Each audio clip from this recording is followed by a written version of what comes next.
निराकारं व्याप्तं येन चराचरं तदपदं दर्शितं येन तस्मै श्रीगुरुवे नमः। ॐ सीतारामाभ्यां नमः। ॐ आंजनेयाय नमः। भक्तों, सीता की प्रथम अग्नि परीक्षा का चतुर्थ भाग में आज एक और रहस्य की बात बतला रहा हूं मैं, आप ध्यान से सुनिए। लंका कांड में सीता की प्रथम अग्नि परीक्षा के बाद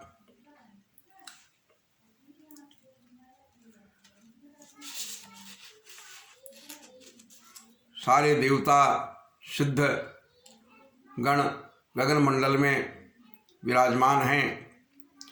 ब्रह्मा जी ने जय राम सदा सुखधाम हरे स्तुति की।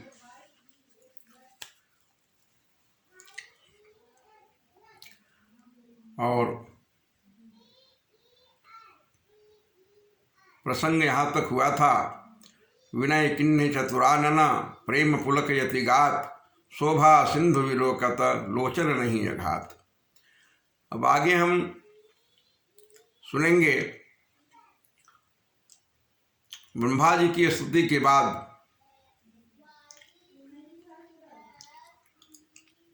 उस स्थल पर जहाँ सीता की पहली अग्नि परीक्षा हुई, सभी देवता सिद्ध विराजमान हैं। महाराज दशरथ भी पधारते हैं। अब आपको लगेगा कि महाराज दशरथ तो राम के वनवास के साथ ही स्वर्ग सिधार गए थे, तो महाराज दशरथ यहाँ कैसे पधार गए? तो इसके पहले भी प्रसंग आया है श्राद्ध का।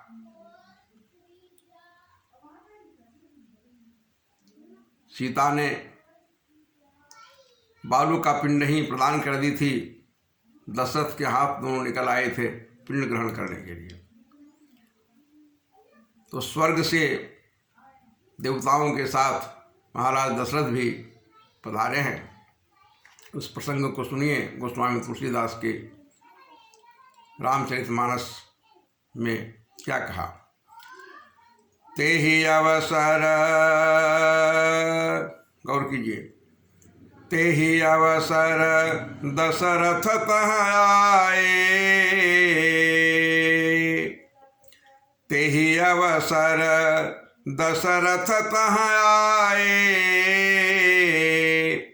तनय बिलो की नयन जल छाए,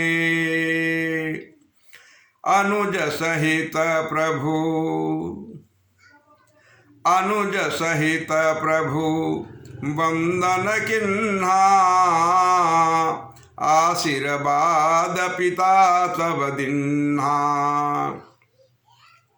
उसी समय जब ब्रह्मा जी की स्तुति समाप्त हुई तो महाराज दशरथ वहाँ विराज गए हैं और पुत्रों को देखकर उनकी आंखें आर्द्र हो गई हैं। लक्ष्मण के साथ प्रभु राम ने पिता को प्रणाम किया और पिता ने उन्हें आशीर्वाद दिया। भगवान राम दशरथ से कहते हैं, तात सकल तव पुण्य प्रभाव, गौर कीजिए, तात सकल तव पुण्य प्रभाव, जित्यों अजय निशाचर राऊ। राम कहते हैं, हे पिता, यह सब कुछ आपके पुण्य का प्रभाव है, जिसे कोई जीत नहीं सकता था। जो अजय था, उस निशाचरों के राजा रावण को हमने आपके आशीर्वाद से जीत लिया, आपके पुण्य प्रभाव से जीत लिया।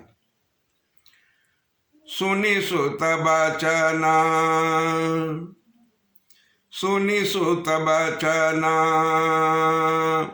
प्रीति अति बाढ़ी, नयन सलील, नयन सलील, रोमावली ठाढ़ी।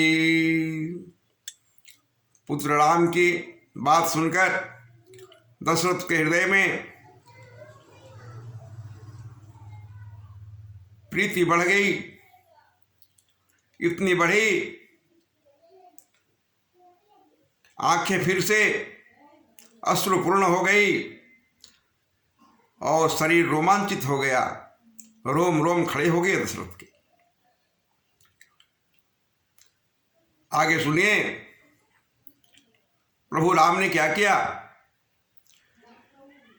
रघुपति प्रथमा प्रेम अनुमाना, प्रभु ने पहले तो पिता के प्रेम की गहराई का अनुमान लगाया, फिर चितई पितहि दिन्हु दृढ़ ज्ञाना, फिर पिताजी को निहारते हुए उन्हें दृढ़ ज्ञान प्रदान किया। भक्तों, आपका प्रश्न हो सकता था, महाराज दशरथ जिनके प्राण गए, राम राम हा राम पुकारी, और तब उनकी मुक्ति नहीं हुई क्या? आखिर ये लगभग 13.5 वर्ष बाद 14 वर्ष पूरा ही हो गया था। आज ही सीता की अग्नि परीक्षा जिस दिन हुई, तो 14 वर्ष बाद महाराज दशरथ यहाँ कैसे पधारे? तो अगला चौपाई सुनिए। भगवान शिव इसका उत्तर पार्वती जी को दे रहे हैं। ताते उमा, ताते उमा मोक्ष नहीं पायो। हे उमा, इस कारण से दशरथ को अभी तक मोक्ष नहीं मिला। क्यों नहीं मिला? दशरथ भेद भगति मन लायो। गौर कीजिए, ताते उमा मोक्ष नहीं पायो, दशरथ भेद भगति मन लायो। हे उमा, दशरथ को इस कारण से मोक्ष नहीं मिला था क्योंकि दशरथ के मन में भेद भक्ति थी, भेद भक्ति थी। बंधुओं, भक्तों, माताओं, बहनों, अक्सर आया प्रसंग लोग उठाया करते हैं कि हिंदुओं में 33 कोटि देवता का वर्णन है। कितने देवता हैं, कितने ब्रह्म हैं? तो इसका उत्तर समझ लीजिए। ब्रह्म ने विभिन्न कारणों से भिन्न भिन्न समय में भिन्न भिन्न रूप धारण किए।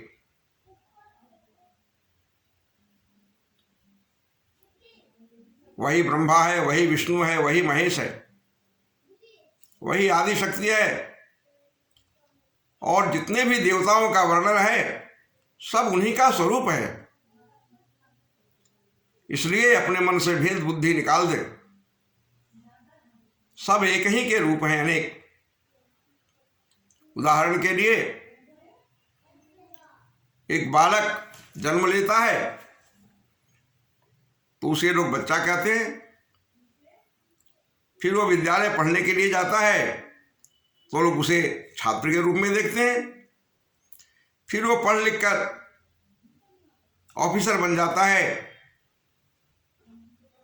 तो लोग प्रणाम सर करके उसे ऑफिसर समझते हैं।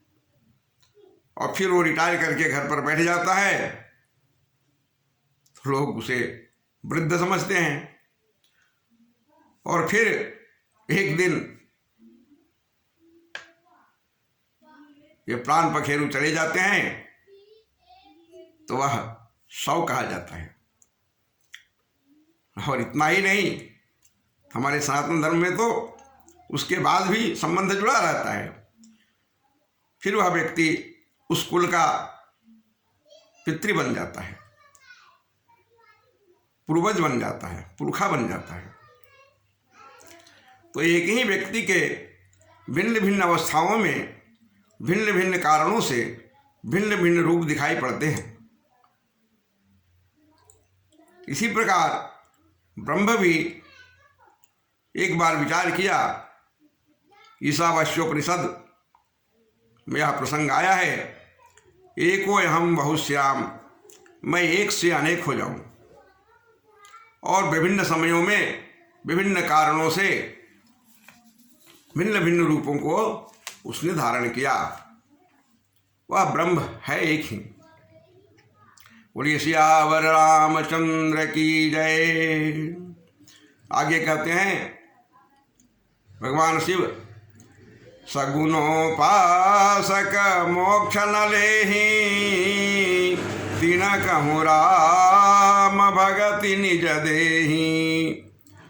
ब्रह्म का जो सगुण रूप है उसकी जो उपासना करने वाले हैं और उनके उस परम तत्व निर्गुण ब्रह्म के स्वरूप को ध्यान में नहीं रख पाते हैं तो प्रभु राम क्या करते हैं, उनको अपनी भक्ति वरदान में देते हैं। मोक्ष तो तभी मिलेगा जब भेद बुद्धि हमारी समाप्त हो जाएगी। बार बार करे प्रभु ही प्रणामा, दशरथ हरसि गए सुरधामा। बार बार प्रभु को प्रणाम करके महाराज दशरथ प्रसन्न चित्त होकर पुनः गए वो सुरधामा, सुरधाम देवलोक को पधार गए। और इधर अनुज जानकी सहित प्रभु, कुशल कौशलाधीश, शोभा देखी हरसि मना, स्तुति कर सुरईश। बोलिए सियावर रामचंद्र की जय, उमापति महादेव की जय, पवन सुत हनुमान की जय। अब 5वें भाग की कथा हम लोग अगले भाग में अगले एपिसोड में सुनेंगे। सबको जय श्री राम।